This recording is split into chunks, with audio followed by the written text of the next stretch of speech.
கம்பெனியை வந்து Forbes மேகசீனில் $1 billion மதிச்சிருந்தவங்க. Bhaskaran செய்கிற விஷயங்களாம் கூட சூப்பர் விஷயம். நான் சத்தியமாக நாளைக்கு போவேன் இருந்தேன்.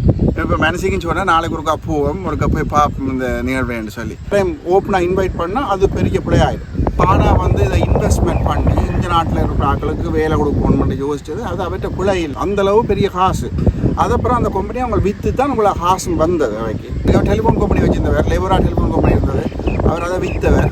ஹோலண்டில் நல்ல மற்ற நாடுகளில் ஃப்ரான்ஸில் அவருக்கு ஃப்ரீ, யூரோப்பில் இந்த நாட்டிலையும் தொழில் செய்யலாம். என்னுடைய பேர் ஆதித்தன், நான் நோர்வேல இருக்கேன்.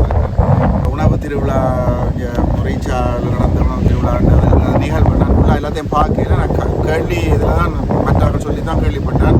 அதாவது ஓவர் புக்கிங்னு சொன்னால் நிறைய கூட சனம் வந்துட்டுது சொல்லி. ஆனால் அதை வந்து நான் என்ன பொறுத்த வரைக்கும் பாஸ்கரன் செய்கிற விஷயங்களாம் கூட சூப்பர் விஷயம். என்னன்னு சொன்னால் அவ்வளவு கான்செப்ட் அவர் வேறு விஷயம் செய்யலாம். ஹோலண்டில் நல்ல மற்ற நாடுகளில் ஃப்ரான்ஸில் அவருக்கு ஃப்ரீ, யூரோப்பில் இந்த நாட்டிலையும் தொழில் செய்யலாம். நிறைய காசு இருக்குது. அவர் டெலிஃபோன் கம்பெனி வச்சுருந்தவர், லேபரா டெலிஃபோன் கம்பெனி இருந்தது, அவர் அதை விற்றவர். ஒரு காலத்தில் வந்து அந்த கம்பெனியை வந்து ஃபோர்ப்ஸ் மேகசீனில் $1 பில்லியன் மதிச்சிருந்தவங்க. அதாவது $1 பில்லியன் இலங்கை காசுக்கு நீங்கள் பெருக்கி பார்த்தா தலையாச்சு உங்களுக்கு, அந்தளவு பெரிய காசு. அதுக்கப்புறம் அந்த கம்பெனி அவங்க விற்று தான் உங்களை காசு வந்தது. அவைக்கு 3 பார்ட்னர்ஸ் இருந்தது, பிரித்து அந்த காசு எடுத்தவர். அது அவர் வந்து தானாக வந்து இதை இன்வெஸ்ட்மெண்ட் பண்ணி இந்த நாட்டில் இருக்கிற ஆட்களுக்கு வேலை கொடுக்கணும்னு யோசிச்சது அது அவற்றை பிழை இல்லை, நல்ல ஒரு விஷயம். என்னை பொறுத்த வரைக்கும் அது ஒரு சிறப்பான ஒரு விஷயம். ஆனால் அது தவறுதலாக கனவேர் அதை புரிந்து கொண்டு சில என்ன சொல்கிறது, ஒரு அரசியல் ரீதியாக ஒரு எரிச்சல் உண்டு, ஒரு பொறாமை ரீதியாக அப்படியெல்லாம் நடக்குது. ஆனால் நேற்று நடந்த விஷயங்கள் இப்போ ஓவர் புக்கிங் அது வந்து அவரில் பிழை இல்லை, அவங்கள அந்த செய்து ஆர்கனைஸ் பண்ண ஆட்களில் பிழை இல்லை. அதை முதல்ல வேறு மாதிரி செய்திருக்கலாம். அப்படி என்ன சொன்னால் இப்போ இது ஒரு க்ளோசிங் டேட் ஒன்று போட்டு இத்தனாம் தேதிக்குள்ளே மட்டும் நீங்கள் கட்டாயம் வந்தீங்கன்னு சொன்னால் அதுக்கேற்ற மாதிரி சாப்பாடு தயாரித்து வச்சுருந்தா ரெடியாக இருந்திருக்கும். ஒரு பார்ட்டி செய்கிறோம்னா அப்படி தான் செய்கிறாரு. அந்த வகையில் செய்திருக்கலாம். உணவு திருவிழான்னு சொல்லி எல்லாரையும் ஓப்பனாக இன்வைட் பண்ணால் அது பெரிய பிள்ளையாயிடும்.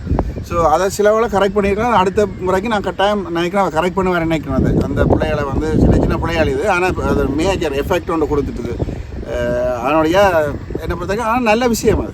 இப்படி உணவு திருவிழாண்ட தமிழர் உணவு திருவிழாண்டங்கிற இப்போ இன்றைக்கு நாங்கள் பிட்ஸா பர்கர்னு போய்கொண்டிருக்கோம். எல்லாரும் வெள்ளைக்காரன் வந்து எங்கிட்ட சாப்பிட்டு நோக்கி போய்க்கணும். இன்றைக்கி நீங்கள் பார்த்தீங்கன்னா ஆஃப்ரிக்காவிலேருந்து விறகரிசி சீனா இப்படியான சாமானை வந்து அதாவது யூரோப் இம்போர்ட் பண்ணி கொண்டிருக்குது, நோர்வே கூட இம்போர்ட் பண்ணி கொண்டிருக்கு நிறைய அப்படியான சாமான். அதை அவங்க நோக்கி போகிறாங்க. விறகரிசி நான் தினைச்சாமி புட்டு சாப்பிட்டு வளர்ந்தாள் இங்கே. அதே மாதிரி விறகரிசியில் சோறு சாப்பிட்டாங்க சின்ன வயசில். என்னுடைய தகப்பனார் 7ஆல் அங்கே நிறைய எப்படியான என்ன சொல்கிற இப்படியான தோட்டங்கள் செய்வாங்க. அது மாதிரி குரக்கன் புட்டு இதெல்லாம் நாங்கள் குரக்கன் ரொட்டி, அதுக்குள்ளே குரக்கன் ரொட்டிக்கு நீங்கள் வாழைப்பழம் போட்டு சாப்பிட்டீங்கன்னா சும்மா தூக்கும் அந்த மாதிரி இருக்கும். அப்படியான சில என்ன சொல்கிறது எங்களுடைய ஆரம்ப உணவு, எங்களோட சிறப்பான கல்ச்சுரல் உணவை வந்து நாங்கள் விட்டு இன்றைக்கி அதை நாங்கள் வந்து வெள்ளமாவை நோக்கி போய்க்கொண்டிருக்கோம். வெள்ளமாண்ட சாமான் கூடாத சாமான். இன்றைக்கி எல்லாரும் சொல்கிறோம் இன்றைக்கி வருத்தத்துக்கு காரணம் வந்து டயபெட்டிஸோ அதுதான் காரணம் வந்து இந்த இப்படியான சாப்பாடுகள், ஷோர்ட்டாக டப்புன்னு கிடைக்கிற சாப்பாடு. இந்த சாப்பாடு வந்து நீங்கள் வந்து அதாவது மெடிசின் வைஸாக சொல்கிறேன், இது நல்ல விஷயம். நான் ஒரு நர்சனுடைய சொல்கிறேன். இப்படியான சாப்பாடுகள் வந்து உங்கள் உடலுக்கு தேவையான சாப்பாடு, நல்ல ஆரோக்கியத்தை கொடுக்குற சாப்பாடு. இப்போ பழைய காலத்தில் பார்த்தீங்கன்னா எங்களுடைய நல்ல கட்டு மாதம் நல்ல தோட்டம் செய்து நல்ல இப்படியான சாப்பாடு சாப்பிட்டு நல்ல ஸ்ட்ராங்காக இருந்தது. அப்போ டாக்டர்கிட்ட போகவே இல்லையே. இப்போ என்னுடைய பார்ட்னர்லாம் டாக்டர்கிட்ட போன காலமே இல்லை. சாகும்போது 85 86 வயசு ஒரு வருத்தம் இல்லாமல் தான் சேர்த்து கடைசியில் சாகிற வயசு வந்தால் சாகத்தான் வேணும், பழமை வந்தவொடனே. ஆனால் அது மாதிரி தான் சொல்கிறேன். நேற்று நடந்த இன்சிடெண்ட் ஒரு ஒரு ஒரு என்ன சொல்கிறது, ஒரு கவலைக்குரிய விஷயம். ஆனால் அது ஒரு என்னை பொறுத்த வரைக்கும் அது ஒரு என்ன சொல்கிறது, இது ஒரு படிப்பு, எல்லாருக்கும் ஒரு படிப்பு. புக்கிங்கை முதலே எடுத்து க்ளோசிங் டேட் ஒன்று வச்சுட்டா இவ்வளோ பேர் வரணும்னு தெரியும். அதை வச்சு நாங்கள் அதை செய்திருக்கலாம் முடிவாயின்னு. நான் சத்தியமாக நாளைக்கு போவேன் இருந்தேன். இப்போ மனசுக்குன்னு சொன்னால் நாளைக்கு ஒருக்கா போவோம், ஒருக்கா போய் பார்ப்போம் இந்த நிகழ்வேன்னு சொல்லி.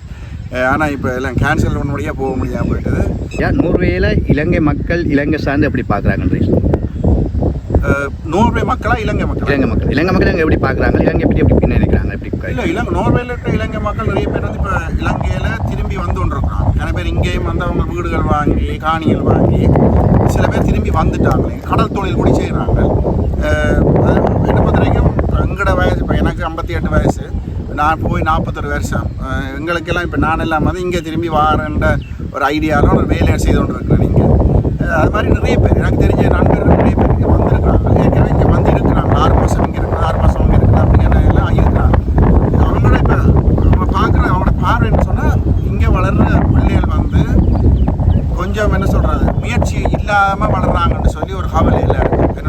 நாங்கள் அந்த காலத்தில் வாழ்ந்த அந்த அந்த தெம்பு அந்த முயற்சி இவங்களில் இல்லைன்னு சொல்லி ஏன்னா நாங்கள் கஷ்டத்துக்குள்ளே வாழ்ந்த நாங்கள் எங்களுக்கு யாரும் காசு தரவே இல்லை இப்போ இந்த காலத்தில் பார்த்தீங்கன்னா வெளிநாட்டில் இருந்து நாங்கள் எங்கெல்லாம் வெளிநாட்டில் உள்ள ஆகலையும் ஒரு பிள்ளை என்னென்னா இங்கே உள்ள பிள்ளைகளை அம்மா சித்தப்பா பிள்ளைகளுக்கு உடனே பாஸ் பண்ண மோட்டர் சைக்கிள் கார் இப்படியான இதுகளை எடுத்து கொடுத்து நாங்கள் கிடக்கிறோம் அந்த பிள்ளைகளை தாங்கள் சொந்த முயற்சியில் வாங்கினா தான் அதுக்கு அருமை தெரியும் நாங்களோட மரத்தில் காசு பிடுங்கையில் ஒருத்தரும் அங்கே இங்கேருந்து போய் இரவு பால் நித்திர இல்லாமல் ஒரே ஷர்ட்டோட மணக்க சப்பாத்து குடியிருக்குள்ளே சொக்ஸையும் போட்டுக்கொண்டு அதே மணக்கிற சொக்ஸோட இரவு பகலாக வேலை செய்ய அங்கே உள்ள உழைக்கணும் அந்த காசை அருமை தெரியாமல் இங்கே உள்ள பிள்ளைகளுக்கு அனுப்பி நல்லா இருக்கணும் மட்டும் தான் நினச்சி அனுப்புறாது ஆனால் இங்கே உள்ள பிள்ளைகள் அப்படி யோசிக்கிறே இல்லை அதான் கவலை அதை வச்சு இப்போ உங்களுக்கு ஒரு தாரம் உங்களுக்கு அந்த கொப்பை தந்தால் நீங்கள் அந்த கொப்பில் எப்படி எவ்வளோ யோசிக்கணும் அந்த சிந்தனை இல்லை ஆனால் உண்டு இப்போ இந்த ஜெனரேஷன் எங்களை மாதிரி ஜெனரேஷன் முடிஞ்ச அப்புறம் எங்களுக்கு வர பிள்ளைகள் வந்து இவையோட தொடர்பு இல்லை இங்கே உள்ள ஆக்களோட அதோட கட் ஆகிடும் இல்லை அது ஒரு யோசிக்கணும் அதை